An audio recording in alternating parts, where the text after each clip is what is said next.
जेलो होई तो बेलो होई नइखे हो हमारा कवनो गम देही पपड़ी के रख थम जेना बोली बोल बम देही पपड़ी के रख थम जेना बोली बोल बम देही पपड़ी के रख थम जेना बोली बोल बम।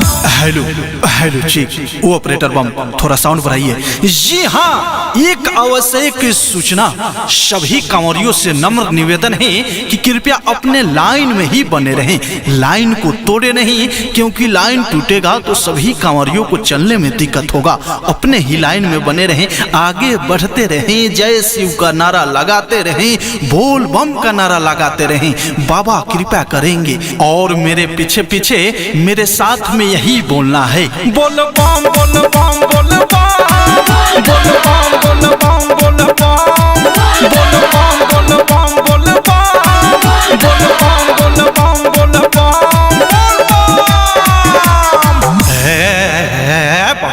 हे महाराज, उतिया खान से देख रहे हैं सेव समतोला खींच रहे हैं। महाराज जल ढारने आए हैं कि सेव समतोला खींचने आए हैं?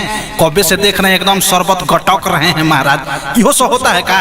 ए महाराज, बाबा के भक्ति में लीन हो जाइए, बोल बम का नारा लगाइए, जय शिव का नारा लगाइए, अपने लाइन में बने रहिए।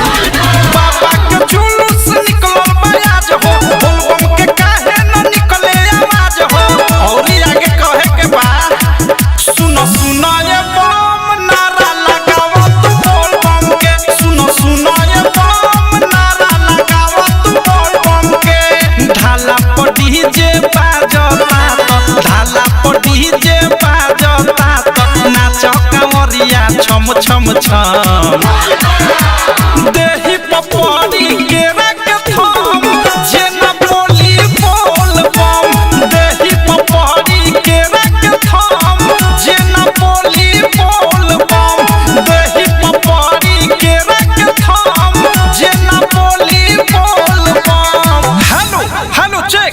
जी हाँ, सिपाही बम एवं खजांती बम से एक छोटा सा विनती है कि दो चार को छवारिक सा माथा पर महाकाल लिखवा के आया है, तैका ये सब ट्रिंग ब्रिंग कर रहा है, तैका एकनी पर विशेष ध्यान दिया जाए, न तो एकनी सा तांडव मचाएगा, तैका विशेष ध्यान रखिए। आइए ऑपरेटर बम कोनो लयदारी गीत बजाइए। पेन्ही के पियरिया हम तो बहनी के कांवरिया सुनयावते बानी सुनयावते बानी ए बाबा रौरी नगरिया हम आवते बानी ए बाबा रौरी नगरिया हम आवते बानी। अरे बम आओ वही अंदाज में नारा सहारा बाटे जरूरती ए बम तोहनी में लागे न फुरुती।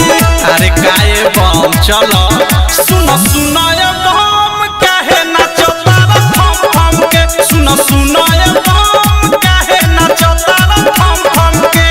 मासूम नितेश और प्रेमिया अधेश हो, एके नीतीश और अनुराग मुकेश हो, सुखले में कैले बारा खम खम खम देही पपड़ी के रख थम जेना बोली बोल बम देही पपड़ी के रख थम जेना बोली बोल बम देही पपड़ी के रख थम जेना बोली बोल बम। तब समझ गइलनु का समझला?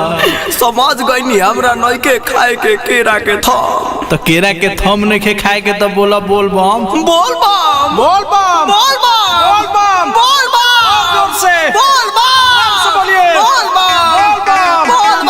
देही पपड़ी